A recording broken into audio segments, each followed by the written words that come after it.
Hey, what's up, everyone? It is time for our Arkansas football recruiting report with Otis Kirk. And Otis, let's start things off talking about two preferred walk-ons that are going to be coming to the Hill. And both of them are actually from the state of Arkansas.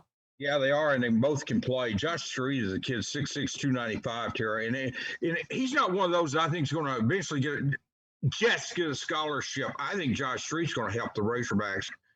It may be. I'm not saying he'll ever start or be all SEC. He could be, but Josh is the type of kid that's going to help Arkansas. I mean, he may be someone that key contributor on the offensive line, whatever. But he's going to go beyond just getting a scholarship, is my prediction for that kid. I mean, he played at Danville, moved to Bentonville for his senior year, and really held his own up there.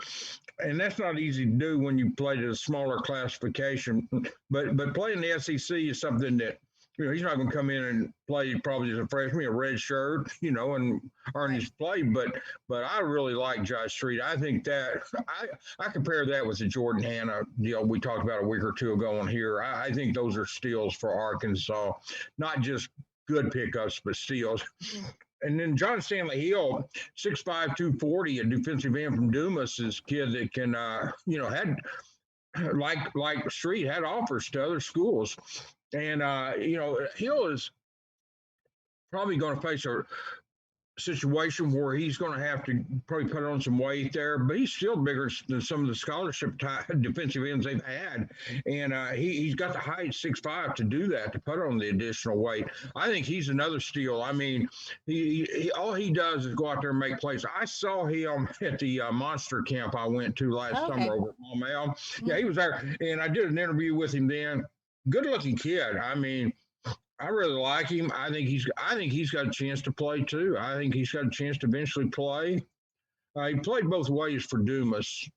He ended up with like 85 tackles, like 55 solos. I think he had like 10 sacks. 10 sacks. Yeah. And so, yeah, he had a good year. They went to the playoffs, won, and then they got to Shiloh and lost. And they beat Gosnell.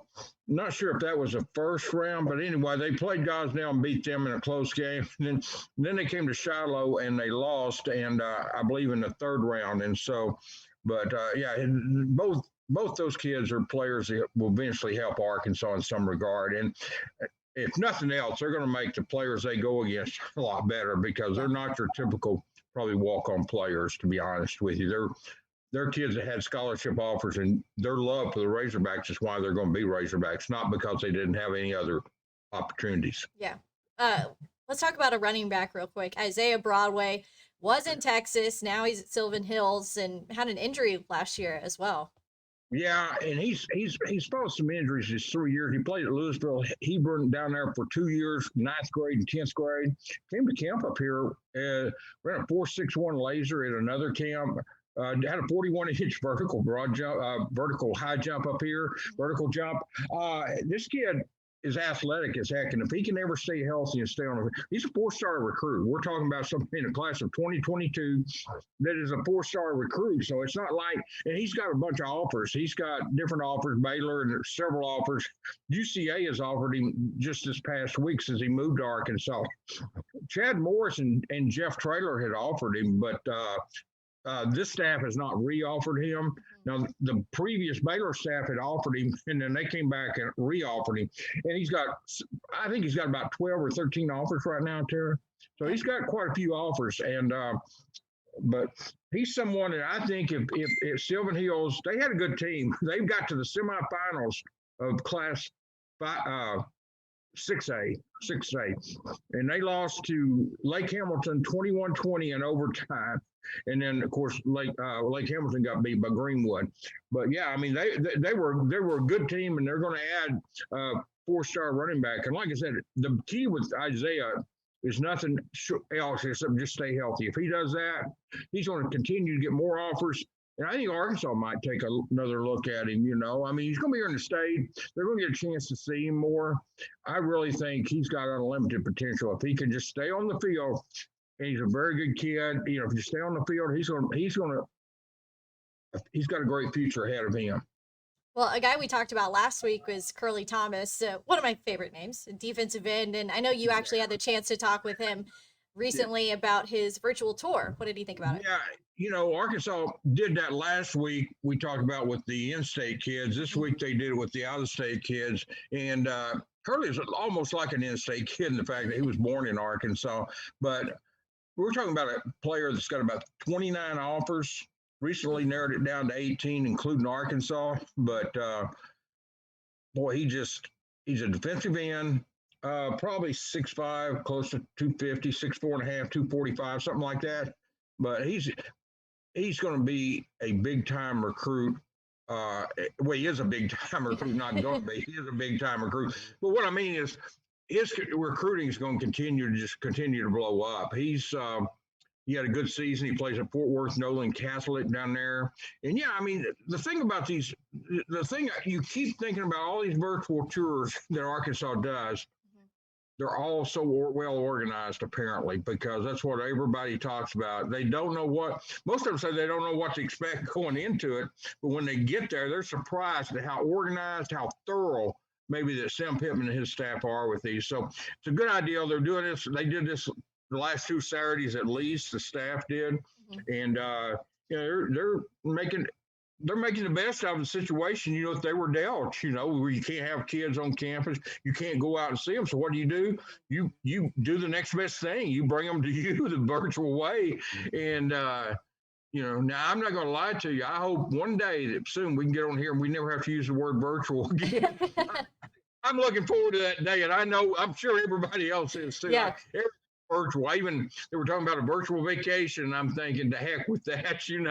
But I'm tired of hearing the word virtual. But until we get rid of COVID, that's what it's going to be. Or Yeah. and so no, I mean seriously, that was a joke. But seriously, I mean Arkansas is doing a great job with it. And like I said, what they're doing basically, Tara, they're making the best of a Yeah. not so good situation. I won't say bad, but making the best of a not so good situation.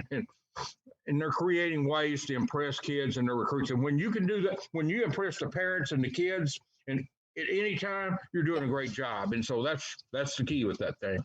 Last guy we want to talk to you about is Vinnie Winters. He's a Oh man. 2024 guy, and he's got his first offer from Memphis, but I know he's saying that Arkansas is probably interested.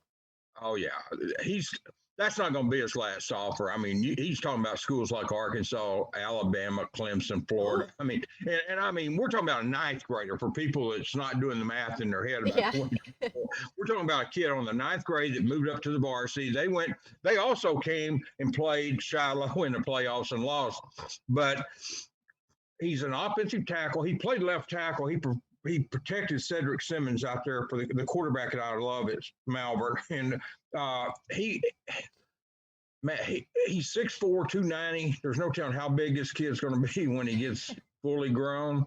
I think the sky's the limit for him, Tara. I really do. I mean, Memphis is his first offer, and it's a good job by Memphis and their staff to offer him. But by no means will that be the last offer this kid gets. He's just going to keep pulling them in.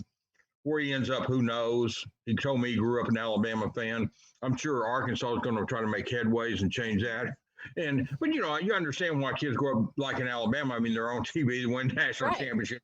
So I mean, that's understandable. But also know when the recruiting process starts and people get in the home and start selling, different things happen there. And I think Arkansas eventually will offer this kid. I can't imagine they would. And by the way, just for good measure, he's got a 4.0 grade point.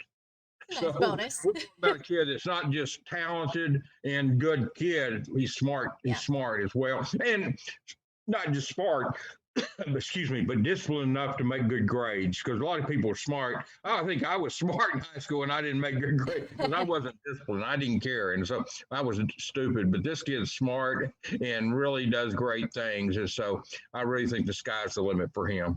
He's got a great future ahead of him. All right, Otis Kirk, that's going to do it for our football recruiting report. Thanks so much for your time, as always. Thank you. Thanks for doing it.